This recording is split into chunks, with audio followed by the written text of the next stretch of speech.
Alors, je vous disais ceci, il n'y a pas un seul homme sur terre qui est sûr qu'il dira au ciel, au ciel. Il y a les chrétiens qui se comportent comme s'ils sont déjà au ciel.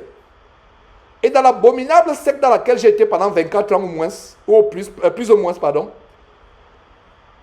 il y a cette assurance. Et c'est l'assurance qu'il y a dans les milieux chrétiens aujourd'hui. Les gens vivent comme s'ils sont déjà au ciel. Et ce qui est bizarre dans ces milieux-là, on n'enseigne pas sur le péché. Le péché est toléré, mais les gens vivent comme s'ils sont déjà au ciel.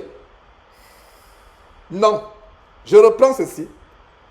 Verset 1, le verset 1 dit, Jérémie chapitre 12, tu es trop juste, Éternel. J'ai ouvert une parenthèse en disant ceci.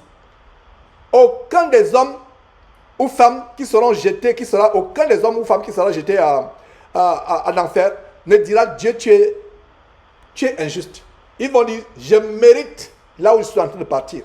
Pourquoi? Parce que Dieu étant un Dieu juste, va ouvrir le cœur, les profondeurs du cœur. Il y a des choses que nous avons faites depuis l'enfance qu'on a oublié. C'est pour cela que quand vous regardez la beauté, le mystère de la repentance, écoutez-moi très bien, frères et sœurs. Quand on se repent, Dieu couvre, il nettoie. C'est ça la rédemption. Dieu efface. C'est comme si tu n'avais jamais commis le péché. Donc, ceux qui m'écoutent, que ce soit toi qui me suis sur Facebook, tu as pu avorter, tu as pu voler, tu as pu tuer, homme ou femme, vous avez fait de mauvaises choses.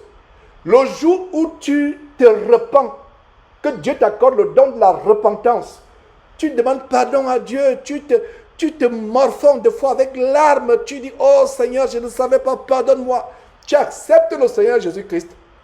Le grand mystère de la rédemption, au travers de la repentance, c'est que Dieu considère que tu n'as jamais commis ces péchés.